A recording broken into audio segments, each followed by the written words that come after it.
ପୂର୍ବତନ ଅଧ୍ୟକ୍ଷଙ୍କ ବିୟୋଗରେ ଶୋକ। ଢେଙ୍କାନାଳ ଜିଲ୍ଲା ଗଅଁଦିଆ ପଞ୍ଚାୟତ ସମିତି ପୂର୍ବତନ ଅଧ୍ୟକ୍ଷ ନାରାୟଣ ସାହୁଙ୍କ ବିୟୋଗରେ ଗଅଁଦିଆ ବ୍ଲକରେ ଶୋକର ଛାୟା ଖେଳିଯାଇଛି।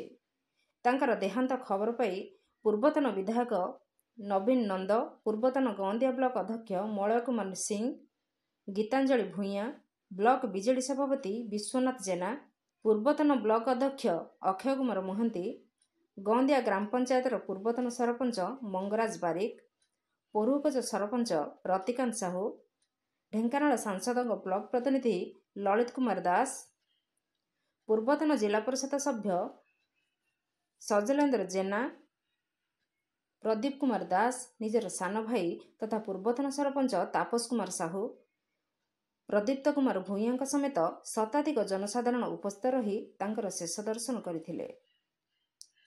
ସେ ଗଅଁଦିଆ ବ୍ଲକର ଜଣେ ବରିଷ୍ଠ ରାଜନେତା ହିସାବରେ ବେଶ୍ ଜଣାଶୁଣା ଥିଲେ।